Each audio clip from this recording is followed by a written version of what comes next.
Okay, 30-second board, hot topics in the sport. Now, it's difficult, JT. You go to Southwick, and the temptation is to talk about sand in the same way, say, when it's raining at the Foxborough Supercross and we know it's going to be a mud race an hour before the gates drop. We want to talk about mud races. But I feel like every year we do this for Southwick, and then the riders say, it's deceptive. It's not really sand. It doesn't feel like sand. It looks like sand. It's hard base underneath. Where are we with the sand at Southwick situation? Well, I think it's a good topic because, like so many things in life, there's nuance to it. And yes, it is a sand race, but is it sand like you would see in MXGP, like Lommel, that maybe Jorge Prado would be used to? No, it's not. It has a harder base to it. The bumps form a little bit differently. When I say that, it's more of like a sharper bump versus the big, huge rolling bumps that you would see at some of the legendary sand tracks around the world.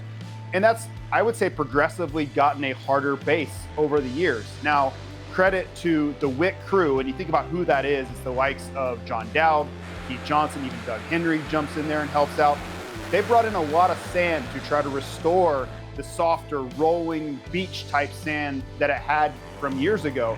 Now, last year we had a ton of rain, washed that out. We're gonna get a little bit of rain this year too, but they're making efforts to make it more of the traditional sand track and less of the harder base that it's turned into as of late. I mean, if we're talking about sand, it is the closest thing we have to a deep sand race on the circuit, and it does reflect that sometimes in the results. Gotcha. Okay, it's still a sand race, but those nuances have also led to Southwick back in the day just having these legendary rides by locals, nearly winning motos, nearly getting podiums. It's happening less and less as time goes on. But this is a cool story for the second year in a row. The legendary Tony LaRusso, who is over 50 years old, and in his prime used to be one of those guys that would mess with the factory riders at the front, is going to try to qualify again. And we just missed it last year. He's going to race a 450 this year because 450s will race first. And JT, I imagine he knows he wants to be in that B practice when the track is fresh and try to make it in on time. Well, you think about a guy like Tony LaRusso, he led this race in the 125 class for a good 25 minutes in the year 1996.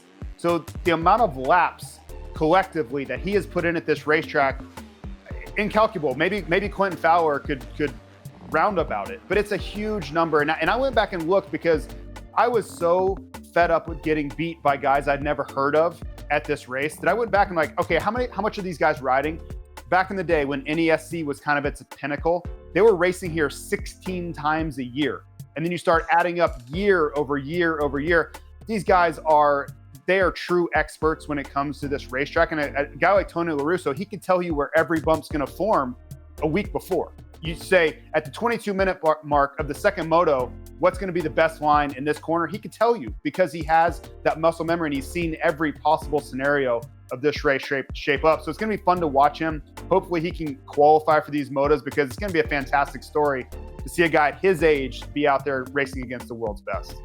Yeah, and then we'll see which one of the current generation of New England locals that NESC series can perform as well. This is their favorite track. This is Southwick. Give us a preview, JT.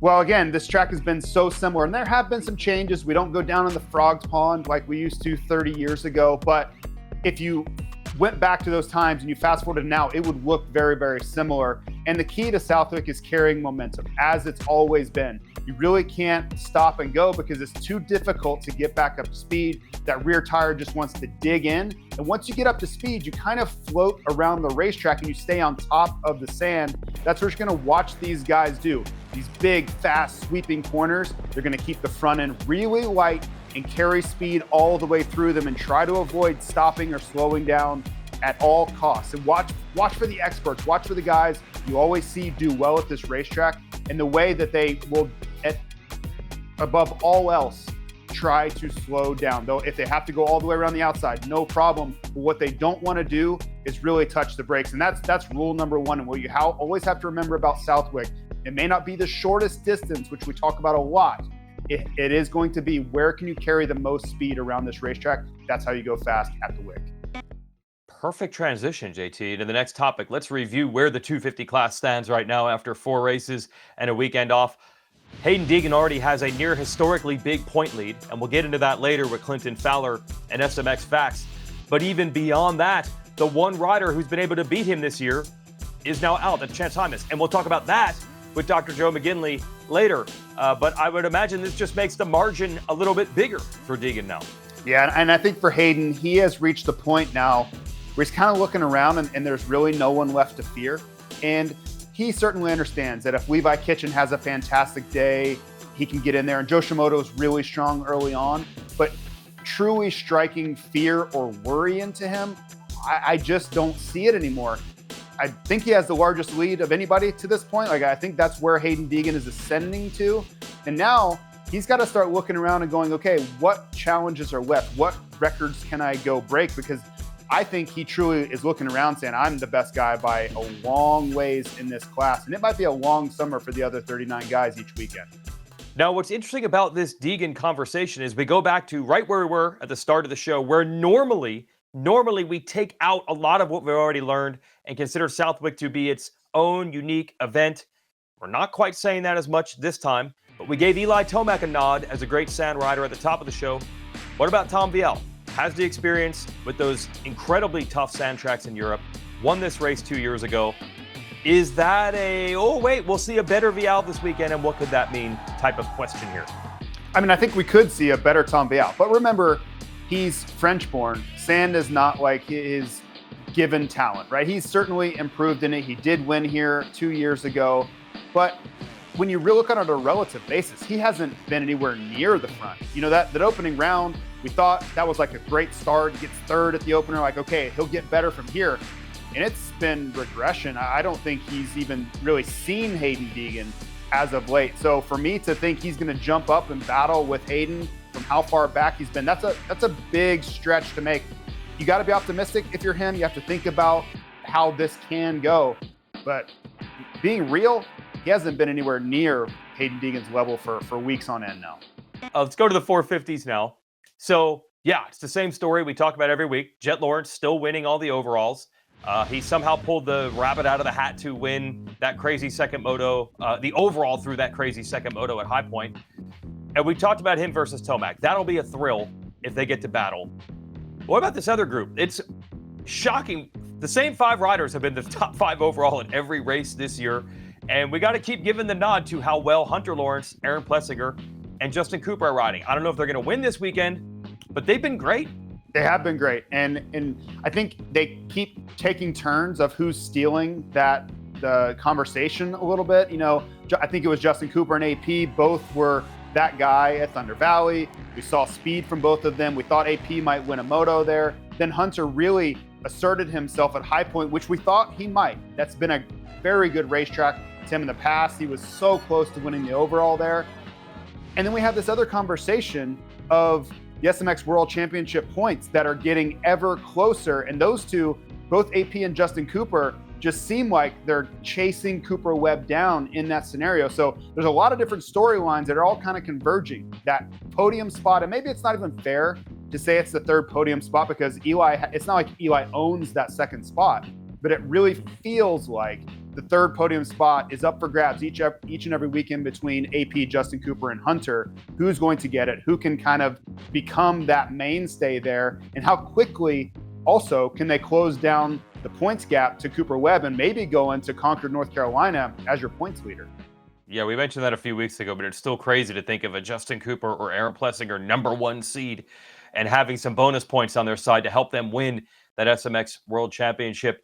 There's one other rider to talk about here, but it's crazy that we're this deep into the show before we're even mentioning this guy at this point, but that's how it's turned out. And that's Jorge Prado, who we all knew might have a small bit of a struggle adapting to American tracks and a different team and coming off injury, but no one expected it to be like this. Like, now not even getting top 10s or top 20s in motos. So what I heard, he went back to Club MX to do more testing in Eastern type conditions and some sand, and they're working so hard. I have some friends who are down there. I got a text at 6:47 p.m. on Friday saying he's still riding. Now, JT, you've been on your own program and been around program of championship level guys. That's not normal for a weekend off, right? Sometimes you're headed to the lake, even if you're struggling. So that's a real indicator of how hard they're working to me. That's not normal, right? It's definitely not normal, but if you kind of look at the situation, I think it's the appropriate course of action. Their backs are up against the wall here. And I've asked everybody that I know, people that know him personally, people that have worked with him in Europe, Paul Malin, who is on the broadcast team in Europe, everybody that's literally watched him since he came onto the scene 10 years ago, in the EMX classes. Hey, what's happening here? Because they've watched every race he has lapped in the interim. Literally every single time he's hit a racetrack, these guys have watched him on the dirt bike, and they cannot understand what's happening. They're like, I've never seen this guy look this way. So I think everybody collectively is scratching their heads. And I would say Jorge Prado has been standing in the mirror, scratching his head, going, what is going on here? And the only way you're ever going to dig yourself out of that hole is to grab a shovel and start digging. And that's what you're talking about. Friday evening at 6:47 p.m., they're digging, trying to find answers. So kudos to them, right? Because it'd be very easy to just shrug your shoulders and wallow in self-pity. That's not what they're doing at all. They're trying to find answers. They're trying to, whether it's Jorge, his form, whether it's him gelling with the motorcycle, regardless, it's probably all of those things combined. But the simple fact is, he needs to be better. And the only way for him to be better is for them collectively as a team to work together in a more positive way. And I like to see the effort put in to try to get exactly what we're talking about. Your wig was blown back at High Point. We mentioned your old friend Chad Reed was a nominee and now is in to the AMA Hall of Fame. He has won the vote. He will be inducted in the fall. James said, my good buddy. Shows how much times can change. But anyway, a big congrats to Chad for getting in. Yeah, and thankfully Chad got in. I don't have to do anything drastic. I don't have to go crazy on a show like this wondering why he didn't get in.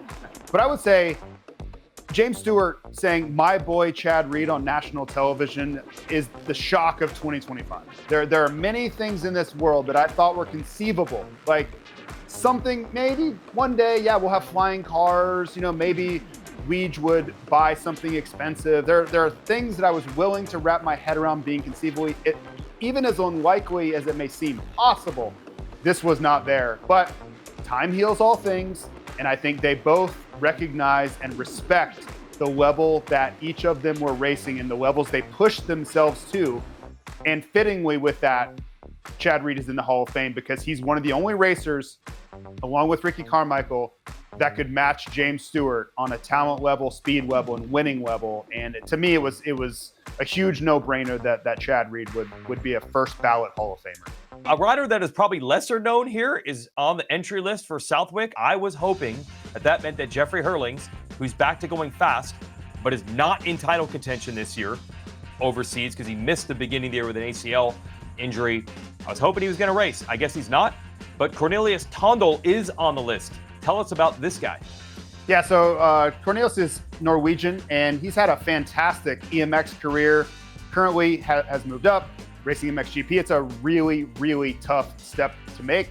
Results haven't been fantastic here in 2025, but I think he could surprise some people because, especially if he gets into that B practice, which we talked about Tony LaRusso in, get out there, rip around on a smooth track. I don't want to make any rash predictions here, but I do think he's going to qualify inside the top 10. There are going to be a lot of shocked people when they tune in to the broadcast this weekend because they're going to not know who that is. But this kid can ride. He's had a lot of success.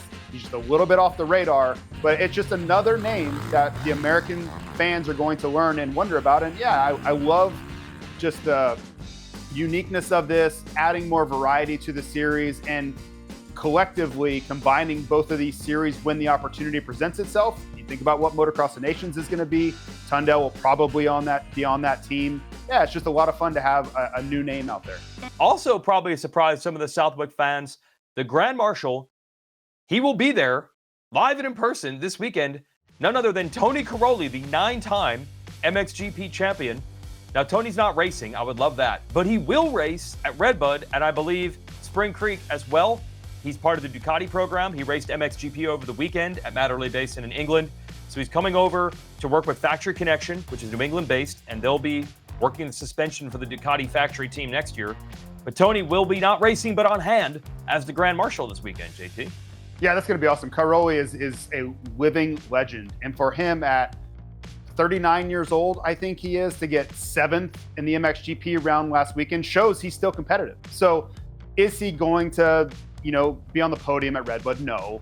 But He's a great starter. He adds a lot to the series, and just bringing these guys over at whatever stage of their career is an awesome thing. One more topic, not a good one though. This is a rider who won't be at Southwick. Chance Hymas is hurt again. Yeah, this is a bummer, Weege. For Chance Hymas, it just seems like this is a broken record with him. Every single time he gets some momentum and gets things going, he has this type of injury.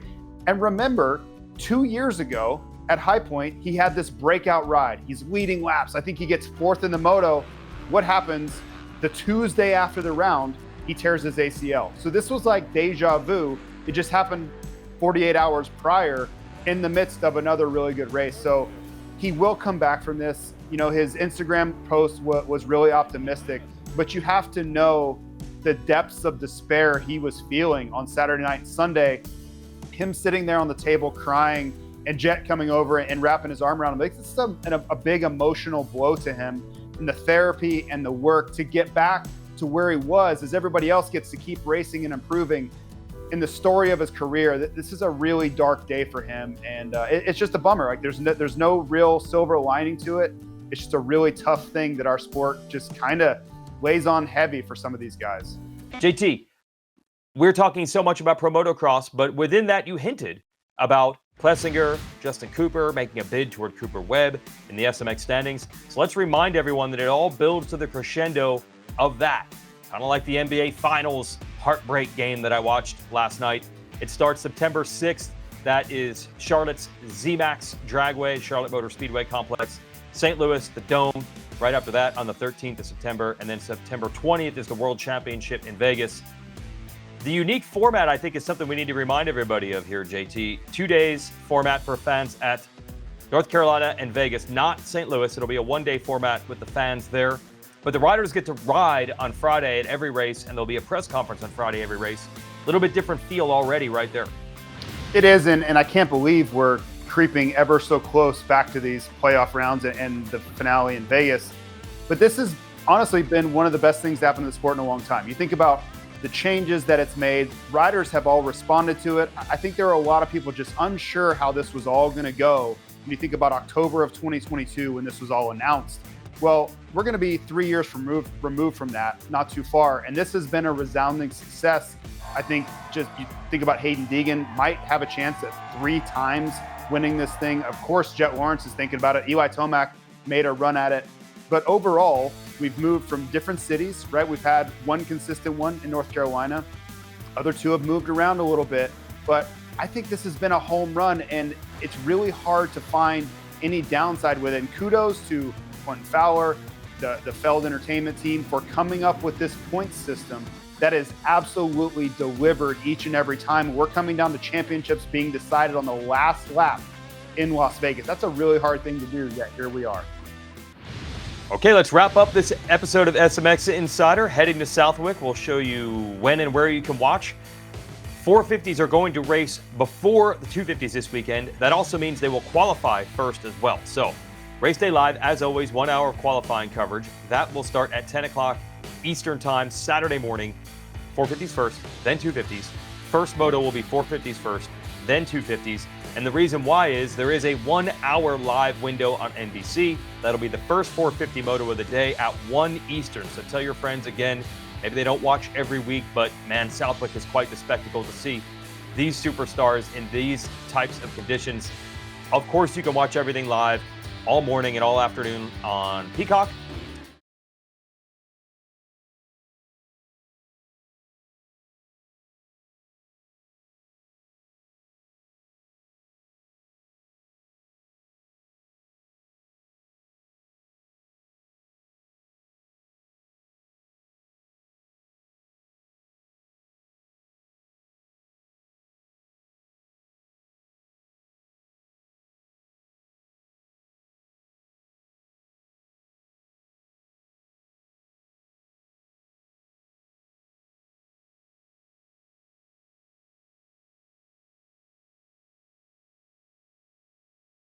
Hi folks, Lee Diffie from NBC Sports here. If you truly enjoyed what you just watched, you can get more news, interviews, and highlights by subscribing to the Motorsports on NBC YouTube page. You can get it all, so go for it.